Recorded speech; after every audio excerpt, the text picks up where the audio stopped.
وقارن إن شاء الله.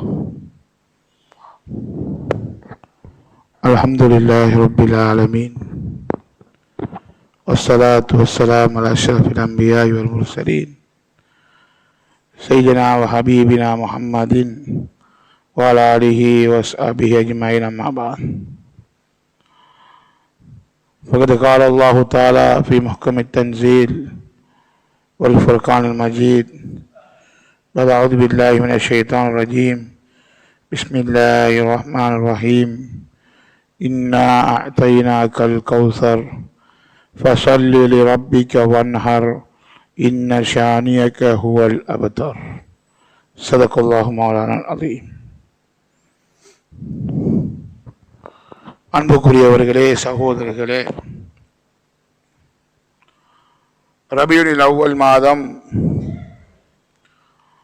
தொடர்ச்சியாக நம் பள்ளிவாசலில் ஷமாயிலை பற்றி, நபியுடைய வாழ்க்கை வரலாறுகளை பற்றி ஒவ்வொரு நாளும் ஒவ்வொரு தலைப்பில் நடந்து கொண்டிருக்கிறது.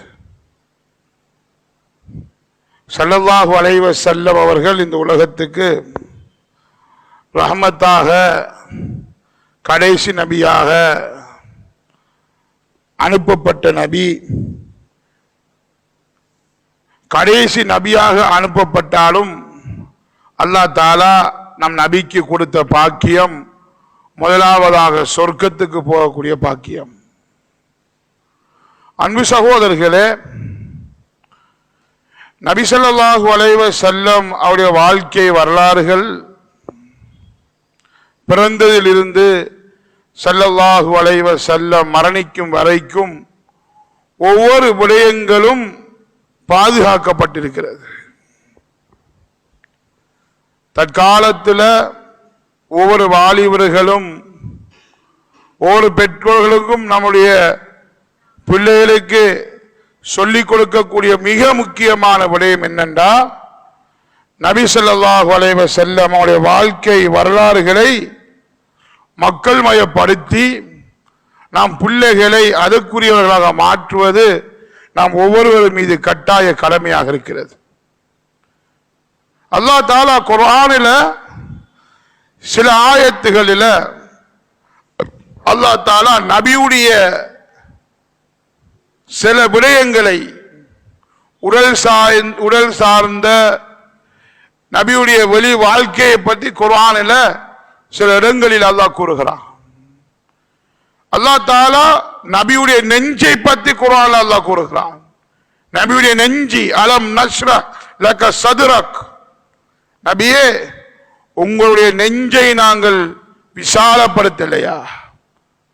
அல்லாஹ் தஆலா நபியுடைய உள்ளத்தை 3-5 என்று கருத்து வேறுபாடுகள் வந்தாலும் அல்லாஹ் தஆலா நெஞ்சை பிளந்து நபியுடைய உள்ளத்தை அல்லாஹ் ஜம்சம் தண்ணீரை கொண்டு கழுதிருக்கிறான். குர்ஆன் கேட்கிறது, அலம் நஷ்ரஹ் லக சத்ரக், நபியே உங்களுடைய நெஞ்சை நாங்கள் விசாலப்படுத்தலையா? அதே போல இன்னும் ஒரு ஆயத்தில் நபியுடைய ஆத்மாவை பற்றி அல்லாஹ் பேசுகிறான். நபியே இவர்கள் இஸ்லாத்தை அல்லா யகூனு முஃமினீன், இவர்கள் இஸ்லாத்துக்கு மார்க்கத்துக்கு வராம இருப்பதினால நீங்களே உங்களை அழிச்சுக்க போறீங்களா? அல்லாஹ் தஆலா மிக முக்கியமான ஒரு விடயத்தை குர்ஆன்ல சொல்றான். நபியுடைய பேச்சை பற்றி சொல்றான். நபியுடைய பேச்சு எப்படி இருக்கும்? வமா யந்திகு அனில் ஹவா இன் ஹுவ இல்லா வஹ்யுன் யூஹா.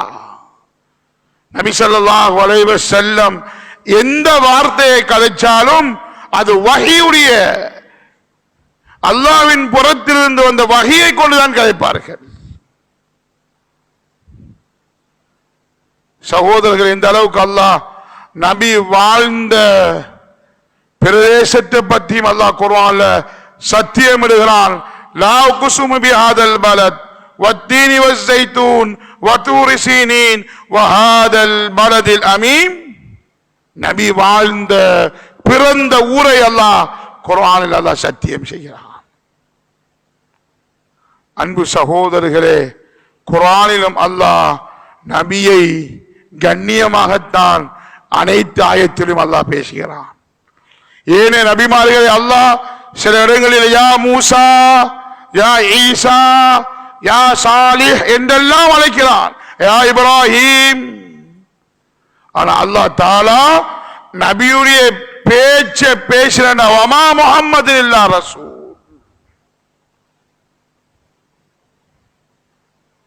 சகோதரர்களே, ஆகையினால நபியுடைய ஒவ்வொரு அசைவுகளையும் ஒவ்வொரு நடாத்தைகளையும் நாம் ஒவ்வொருநாளும் யாரோ யாருடைய வரலாறுகளை படிச்சு வச்சிருக்கிறோம். அவங்கள படிக்கிறத நன்மையும் இல்லை, துனியாவிலையும் பிரயோஜனம் இல்லை, ஆகிராவுக்கும் பிரயோஜனம் இல்லை. வரலாறுகளை படிச்சு வச்சிருக்கிறோம். நம்ம ஒவ்வொருநாளும் நம் தலைவர் முஹம்மது முஸ்தபா ஸல்லல்லாஹு அலைஹி வஸல்லம் அவருடைய வரலாறுகளை ஒவ்வொருநாளும் படைத்து மக்கள் மயப்படுத்தணும்.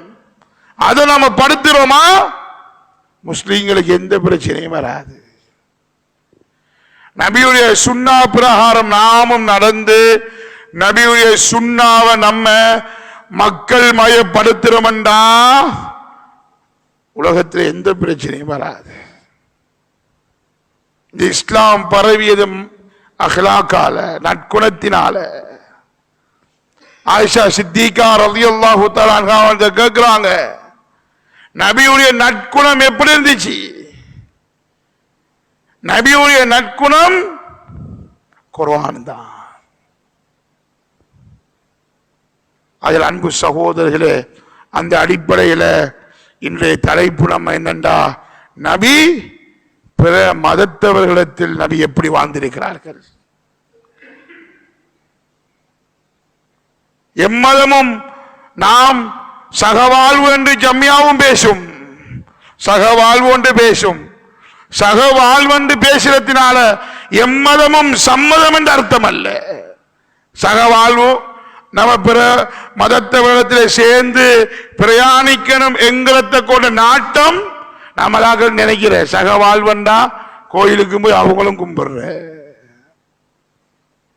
அவங்களும் அவங்கள பங்கன்ல அந்த கலாச்சாரத்தை பின்பற்ற, அதல்ல சகவாழ்வு. எம்மதமும் சம்மதம் என்பது அல்ல. நாம் முஸ்லீம்கள், நம்முடைய இஸ்லாம் கோட்பாடு, நம்முடைய இஸ்லாமிய வரையறை இருக்கிறது. நபி ஸல்லல்லாஹு அலைஹி வஸல்லத்தை பாருங்க.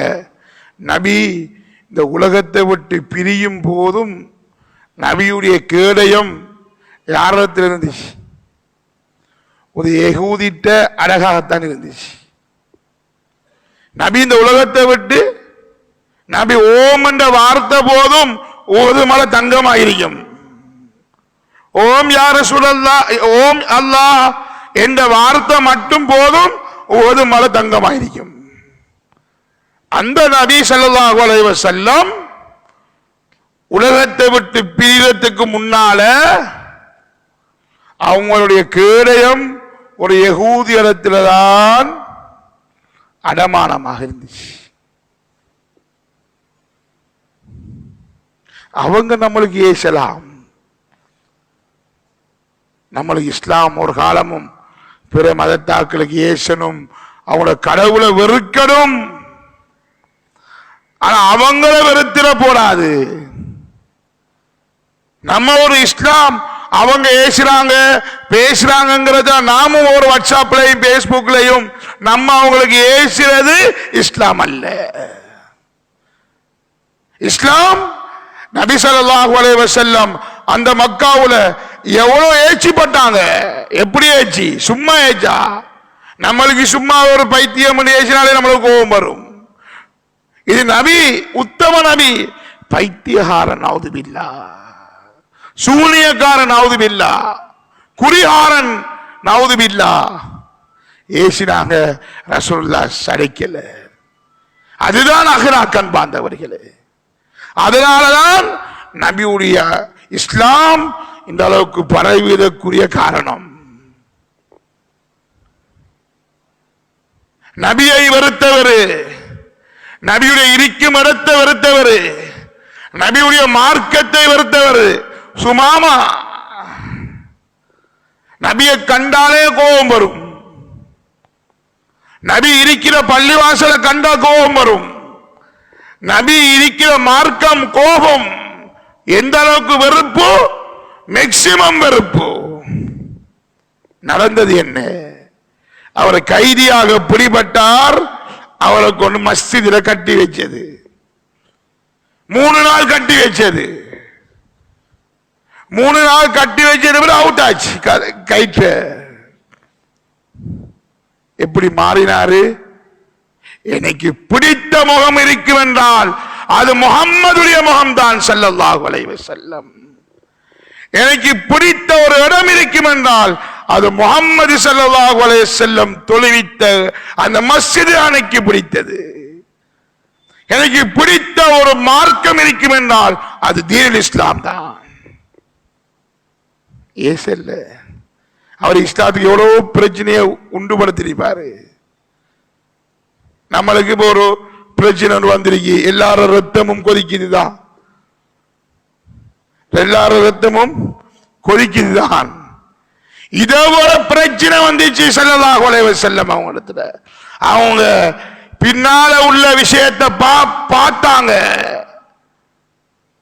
அந்த விரதத்தில் எப்படி நடந்து கொள்ளலாம் யோசிச்சாங்க.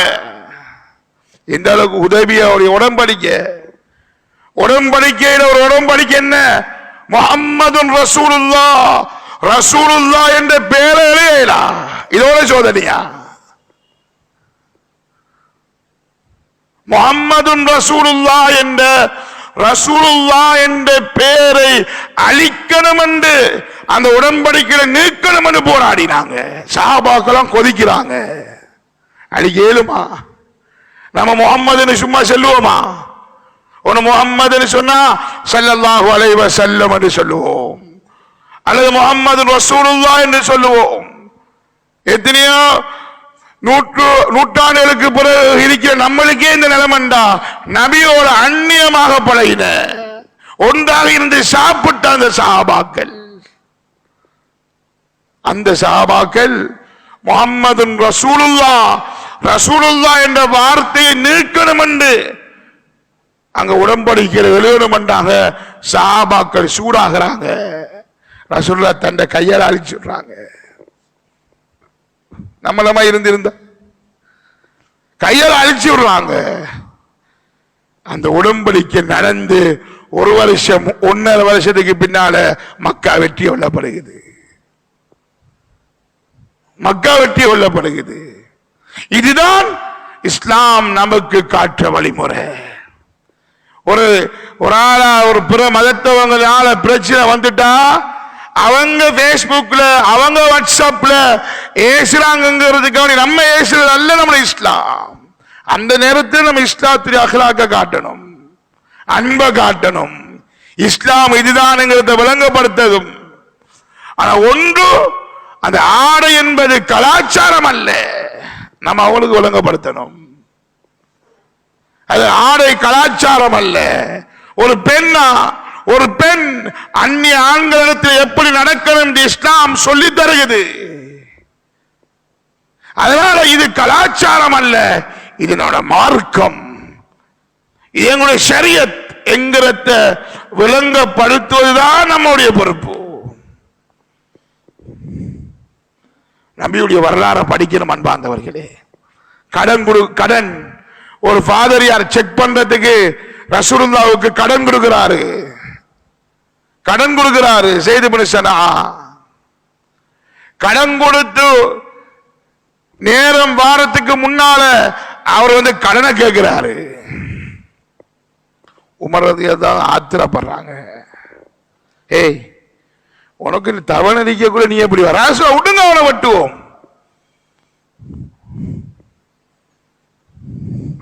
ரசூலுல்லாஹ் பொறுமைப்படுத்தினாங்க, அப்படி செய்யாதீங்க. அவர் போறாரு.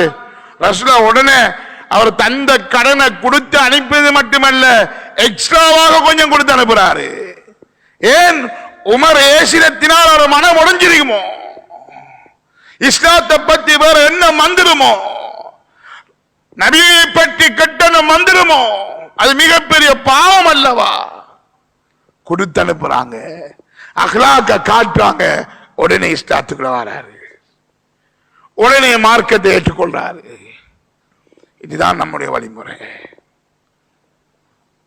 நம்ம அஹ்லாக்க காட்டணும், பிற மதத்தாக்கத்தை நம்ம விளங்கப்படுத்தணும். இது அவங்களோட தப்பு அல்ல, நாம் ஒவ்வொரு ஆளையும் தப்பு. நம்ம ஒரு ஆளும் இருக்கிறோமா?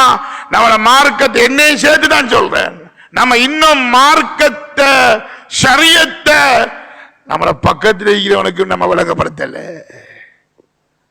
இதுதான் மார்க்கமங்கிறத விளங்கப்படுத்தல.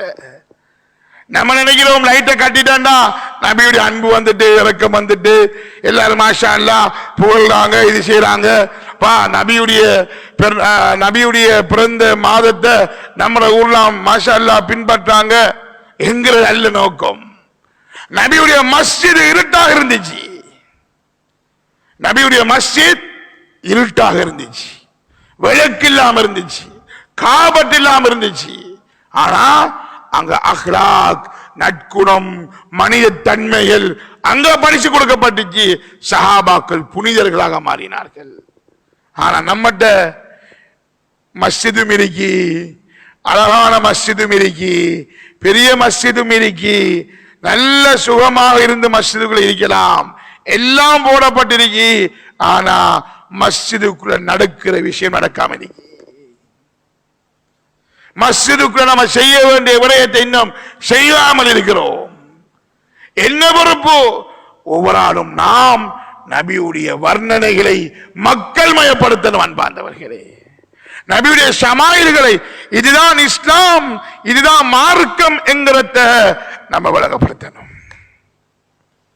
அதில் அவங்கள மதத்துக்கு போயிட்டு அவங்கள மாதிரி கலாச்சாரத்துக்கு மாற சொல்லல.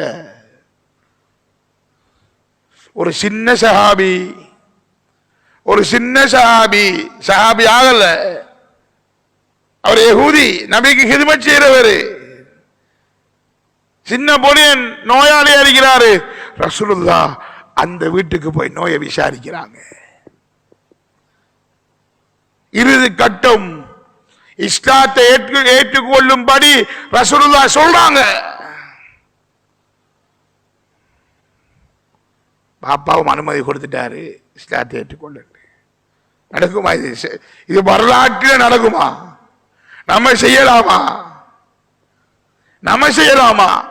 இன்னொரு மதத்தை பின்பற்றக்கூடியவங்களை வீட்டுக்குள்ள நம்ம தனியாக போய் அவர மகனுக்கு, அவர மகளுக்கு, அவருடைய மனைவிக்கு, அவருடைய கணவனுக்கு நம்ம போய் நீங்க இஸ்லாத்தை ஏற்றுக்கொள்ளுங்க என்று சொல்றதுக்கு எனக்கு உங்களுக்கு துணிச்சல் வருமா? நீயத்து வச்சுட்டு போனா சரி, ஷஹீதுடைய அந்தஸ்து அடையணும், இஸ்லாத்தை பரப்பக்குள்ள ஷஹீதுடைய அந்தஸ்து அடையணும் என்ற நீயத்துல போனா அப்படியே இஸ்லாத்தையும் சொல்லிட்டு அப்படியே நம்மளோட மையத்தும் அப்படியே வெளியே வரும். அப்ப யோசிங்க, ரசூலுல்லாஹ் ஒரு யகூதியில வீட்டில் போயிட்டு மகன்ட சொல்றாரு, படுக்கையில் இருக்கிற மகன்ட சொல்றாரு, நீங்க இஸ்லாத்தை ஏற்றுக்கொள்ளுங்க. இதுக்கு அவர் ஏற்றுக்கொள்ள சொன்னதல்ல, வாப்பா அனுமதி கொடுக்கிறாரு, நீ இஸ்லாத்தை ஏற்றுக்கொள்ளு மகன். அப்ப அவர் வாப்பா நபியுடைய அஹ்லாக்க பத்தி எந்த அளவுக்கு விளங்கியிருப்பாங்க, நபியுடைய அன்பை பத்தி எந்த அளவுக்கு விளங்கியிருப்பாங்க, நபியை அவங்களோட நடந்த முறையை பத்தி எந்த அளவுக்கு அந்த வாப்பா விளங்கியிருப்பாரு. இதுதான் படிக்கணும் நம்ம. அவங்க செஞ்சிட்டாங்க, நம்ம மயக்குமாய் ஒரு ரிவெஞ்ச் எடுக்கணும்டா இஸ்லாம் பரவாது, முஸ்லீம்களுடைய வெறுப்பு இன்னும் கூடும். அதல்ல முறை, அதல்ல மார்க்கம், நபி பிறந்த வாதம். அது எப்படி ரசூலுல்லாஹ் நடந்து கொண்டாங்க என்கிறத நம்ம புரிய வைக்கணும். ரசூலுல்லாஹ் மக்கா வெற்றி அடைஞ்ச நேரத்தில் ஒரு கூட்டம் நபியுடைய அன்பால இது மார்க்கம் என்று ஏற்றுக்கொண்டாங்க, ஒரு கூட்டம் இஸ்லாத்தை ஏற்றுக்கொள்ளாட்டியும் இஸ்லாத்துடைய தன்மை பிடிச்சிருந்துச்சு. அபு தாலிப போல நம்ம ஒரு ஆளும் அபூபக்கரை போன்றிருக்கணும். நம்மளுக்குள்ளே பிரச்சனை, நம்மளாக்களுக்குள்ளே அபு தாலிபும் இருக்காரு, நம்மளுக்குள்ள அப்துல்லா இப்னு உபை இப்னு சலூலும் இருக்காரு, இஸ்லாத்தை காட்டி கொடுக்கிறவரும் இருக்கிறாரு. அது அன்பு சகோதரர்களே, நாம் படிக்க வேண்டியது என்னண்டா, இந்த காலத்தில் நபியுடைய ஒவ்வொரு நடாத்தையும் எப்படி, நபியுடைய தொழுகை எப்படி படிச்சிருக்கிறோமா, நபி எப்படி தொழுதிருக்கிறாங்க. சல்லு கமா ரைட்டுமுனி உசல்லி, நான் தொழுகிறத போல நீங்க தொழுங்க. ஹுது அன்னி மனாசிக்கும், நான் வந்து ஹஜ்ஜி செய்யறத போல நீங்க ஹஜ்ஜி செய்யுங்க. ரசூலுல்லாஹ் சொன்னாங்க. அத்தாஜிரு சதூக், வியாபாரியை பத்தி சொன்னாங்க. இதுதான் வியாபாரம். மன் கஷனா ஃபலைஸ மின்னா, யார் ஏமாத்துறாங்களோ அவங்க எங்களை சார்ந்தவங்க அல்லன்னு சொன்னாங்க. ரசூலுல்லாஹ் சொன்னாங்க, ஹியாருக்கும் ஹியாருக்குல் அஹ்லிக்கும், உங்களை சிறந்தவங்க உங்களோட குடும்பங்கள்ல சிறந்தவங்க, மனைவி மார்க்கத்தில் சிறந்தவங்க. அவன கைருள்ளி அகிலி, நான் எந்த மனைவி மாரிடத்தில் நான் சிறந்தவனாக இருக்கிறேன், நான் அன்பாக இருக்கிறேன். 9 மனைவி ரசூலுல்லாஹ் மரணிக்கக்குள்ள எப்படி அட்ஜஸ்ட் பண்ணிப்பாங்க. இது நம்மளாக விளங்குற 2வது கல்யாணம் தானே, அது சுன்னத்து, அது மட்டும்தான் தெரியும். 2வது கல்யாணத்துக்கு சுன்னத்துங்கிறது மட்டும்தான் தெரியும். அங்கே எந்த ஒன்றும் இல்லை, நபியுடைய வாழ்க்கையும் இல்லை. இந்த 1வது கல்யாணத்தில் இருக்கிற சீனம் எல்லாம் வாங்கி அவளை நகையெல்லாம் வித்து தீர்த்து பிசினஸ் எல்லாம் முடிச்சு இப்ப அவருக்கு வந்திருக்கு 2வது கல்யாணம் சுன்னத்தாமே. அப்படி ரசூலுல்லாஹ் சொல்லல. ரசூலுல்லாஹ் 9 மனைவி மாற வச்சிட்டும் 9 மனைவி மாரத்திலையும் நல்ல பெயர் வாங்கினாங்க. ஒரு லைவான ஹதீஸை கொண்டு வரலாமா, ஒரு பலகீனமான ஹதீஸை கொண்டு வரலாமா? இல்ல, அந்த காலத்தில் வாழ்ந்த யகூதி நஸ்ரானிகள் ஒரு யாராவது சொல்லியிருக்கிறாங்க, ரசூலுல்லாஹ் மனைவி மாரத்தில் எப்படி நடந்தாங்க, இப்படி மோசமாக நடந்தாங்க, இப்படி இத்தனை கல்யாணம் முடிச்சாங்க, இப்படி இப்படி நடந்தாங்க. ஒரு ஹதீஸ், ஒரு செய்தி ஒன்று கொண்டு வரையல. அந்த காலத்தில் இந்த முஸ்லீம்களும் இல்ல, அந்த நபியுடைய காலத்தில் வாழ்ந்த மற்ற மதத்தவர்களும் இல்லை.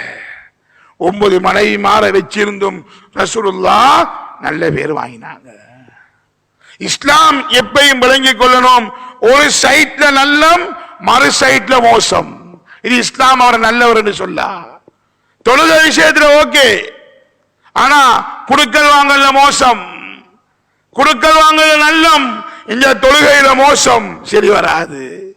ரெண்டும் குடுக்கல் வாங்கவும் நல்லம், தொழுகையும் நல்லம். இந்த மனைவியிடத்துல, வாப்பாவிடத்துல, உம்மாவிடத்துல, பிள்ளைகளிடத்துல நடக்கிற முறையா அவரை பார்த்து நல்லவர் என்று சொல்லாது. அன்பு சகோதரர்களே, நம்ம ஒரு ஆளும் கூட்டிக் கொண்டு வரணும். பிரோசனமான உலமாக்களை வச்சு செய்யறோம். இந்த குரோட் நம்மள ஊருக்கு போதா? இது மக்கள் மயப்படுத்தணும்.